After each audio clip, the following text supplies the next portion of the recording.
Bonsoir. D'abord, peut-être pour ceux qui ne connaissent pas Alerte, de mots, je parle sous l'autorité de la présidente qui est dans la salle.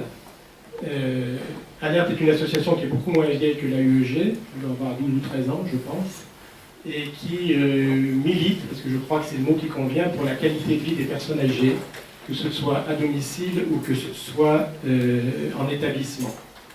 On est très impliqué, comme le disait Madame Lamotte, dans les préparations des schémas autonomie, des différents schémas autonomie qui ont déjà eu lieu, je crois qu'on en est au 4e ou au 5e.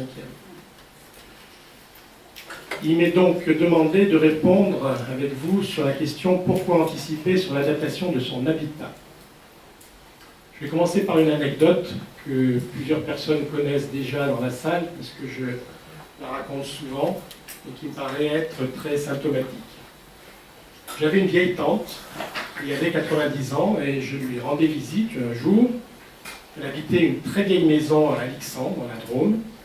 Et pour monter chez elle, c'était un escalier en bois, qui est pratiquement plutôt proche de l'échelle de meunier qu'un vrai escalier. Au moment de partir, je remarque juste devant la porte d'entrée un tapis, qui était très libre, un tapis.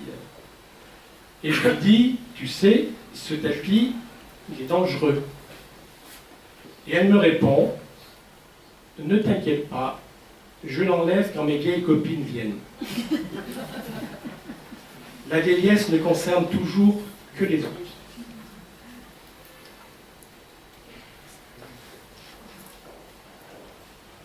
Alors,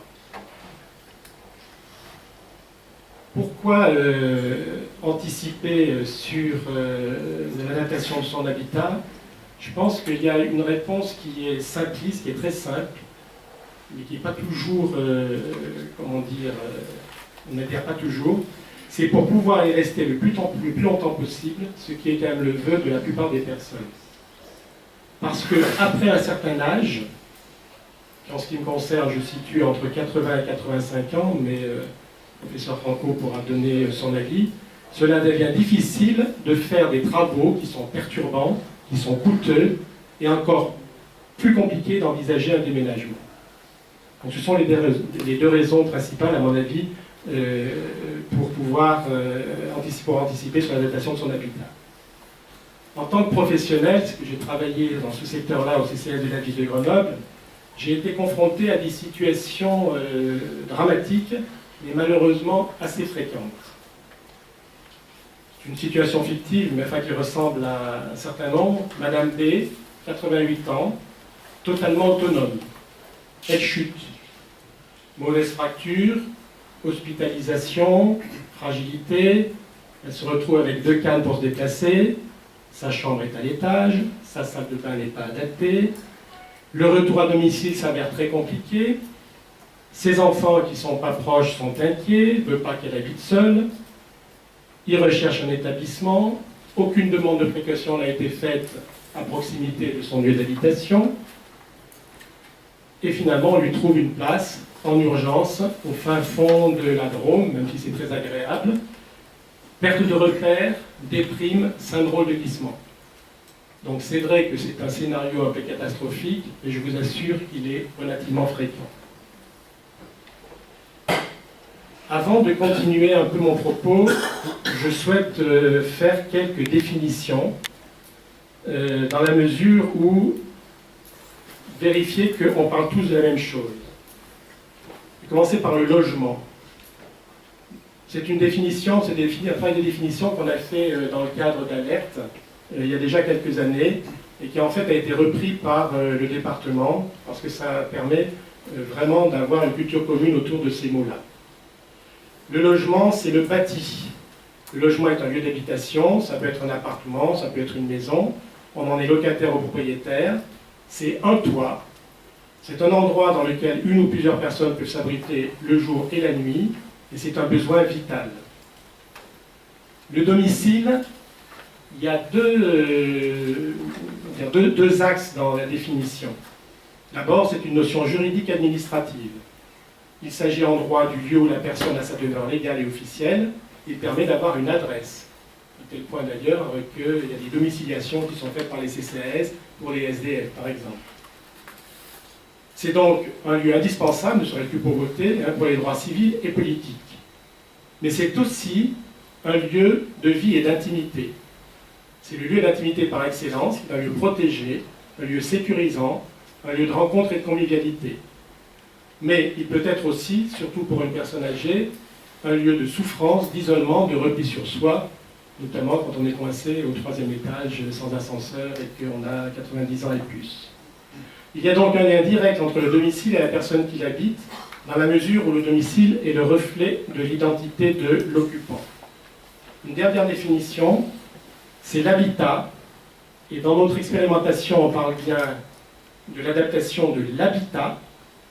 L'habitat prend en compte l'ensemble de l'environnement, englobant le logement proprement dit, le domicile, vous l'avez compris, sa localisation et son emplacement. La notion d'habitat renvoie à l'organisation dans laquelle le logement est situé.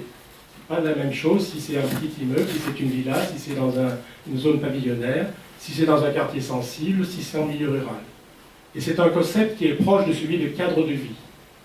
Forcément, les réponses ne vont pas être du même type suivant cet environnement. On y reviendra si vous voulez, parce que c'est quelque chose qui est relativement important dans notre projet à prendre en compte. Pour répondre à la question « Pourquoi anticiper sur l'adaptation de son habitat ?», je trouve qu'il convient d'envisager 2 niveaux de responsabilité. Une responsabilité individuelle, personnelle, et une responsabilité politique.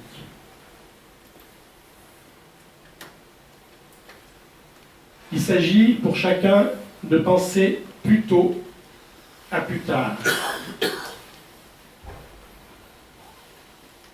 Alors là, un jour peut-être, c'est pour ça qu'il faut penser plutôt à plus tard, nous ne pourrons plus aller dans notre chambre à l'étage. Nous ne pourrons plus rentrer dans notre baignoire. Nous ne pourrons plus entretenir notre logement qui sera devenu trop grand. Nous ne pourrons plus nous pencher pour brancher une prise électrique. Nous ne pourrons plus conduire. Nous serons trop loin des commerces, des transports en commun, des services. Ça, c'est quelque chose que je répète depuis 5 ou 6 ans dans toutes les conférences, mais dont j'ai enfin compris, grâce au laboratoire CERAG, que ça n'était pas convaincant. Ou alors c'est convaincant, mais pour les autres.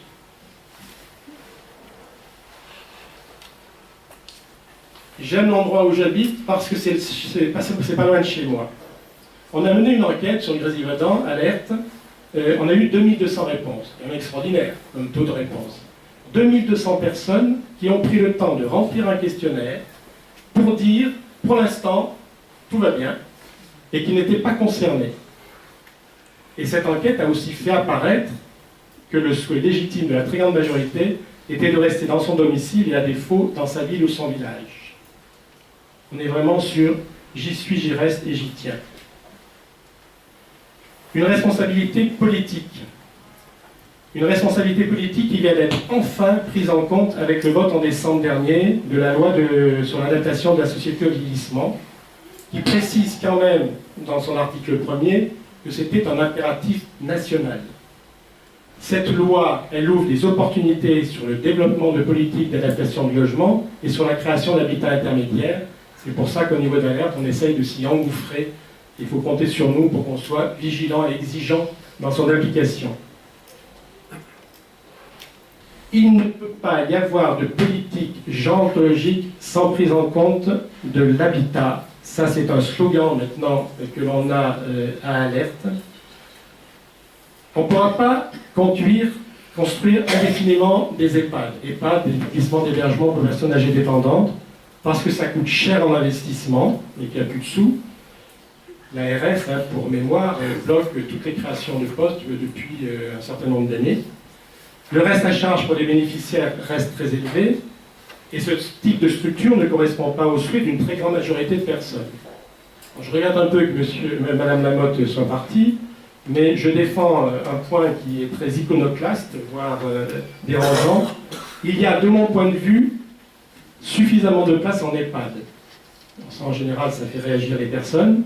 Les listes d'attente centralisées, on dit qu'il y a 9000 places en attente, 9000 personnes en attente sur le département.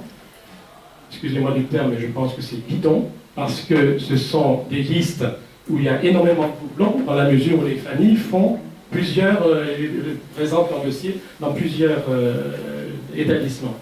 Et pour la plupart, c'est demande de précaution. Hier, on avait une réunion organisée par Alerte et les Gérontologie sur ces sujets-là, sur la loi, et un directeur d'établissement, quasiment, il fait la sortie des hôpitaux pour trouver des candidats.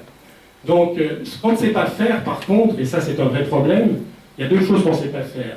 C'est prendre en compte de façon digne les personnes qui présentent une maladie d'Alzheimer ou maladie apparentée. Et ce qu'on ne sait pas faire aussi, c'est répondre aux situations d'urgence. Et l'impression qu'il manque de place en EHPAD, c'est parce qu'on ne sait pas répondre aux situations d'urgence, qu'on fait l'exemple de madame de 88 ans qu'on a été obligé d'envoyer dans le sud de la Drôme. D'où l'importance de développer des politiques favorisant tout ce qui est adaptation de logement et d'inventer et développer des nouveaux produits d'habitat intermédiaire. Alors qu'est-ce qu'on met sous ce nom d'habitat intermédiaire? C'est les immeubles intergénérationnels, c'est les résidences seniors, c'est les appartements regroupés à services partagés. Aujourd'hui, ça fourmille d'idées un peu partout. Et c'est quelque chose, à mon avis, sur lequel il faut qu'on travaille ensemble.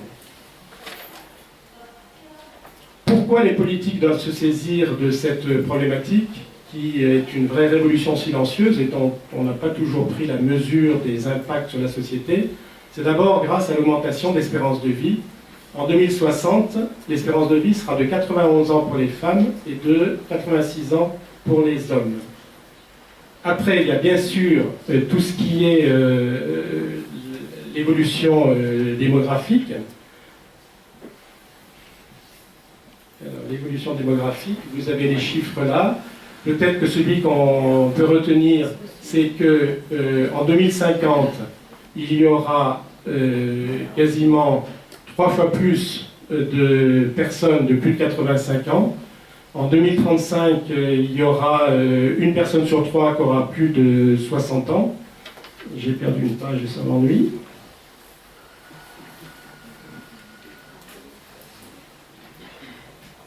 Bref, l'évolution démographique fait qu'il y a vraiment à prendre en compte cette évolution de la population dans les politiques publiques.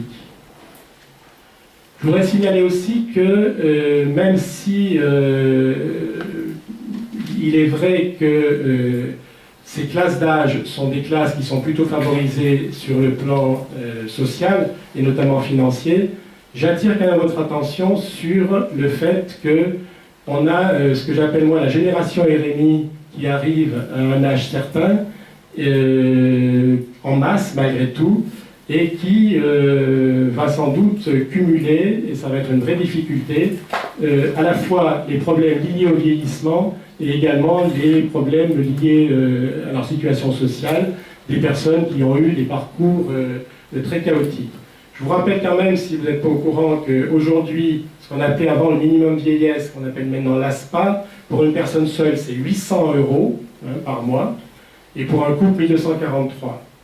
Je vous rappelle aussi que le seuil de pauvreté est à 993 €. C'est-à-dire que ces personnes qui sont au minimum vieillesse sont en dessous du seuil de pauvreté. Il y a près de 560 000 ménages qui vivent avec ce minimum vieillesse, et je pense vraiment qu'il y a une réflexion à mener pour prendre en compte cette population.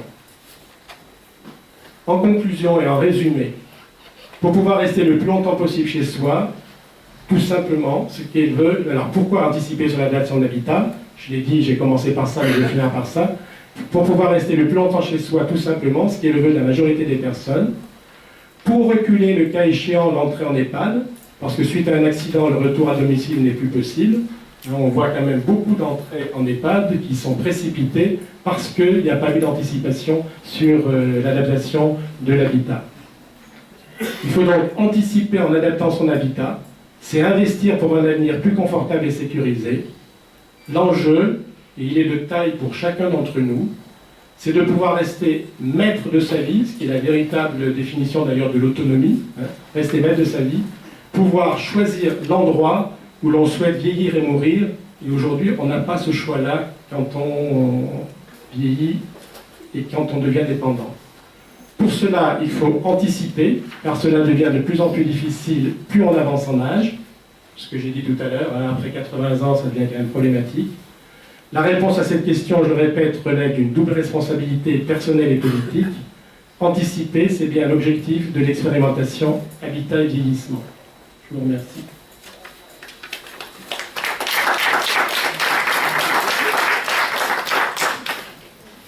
Merci pour l'humour de Claude. Et apparemment, c'est un sujet très sérieux.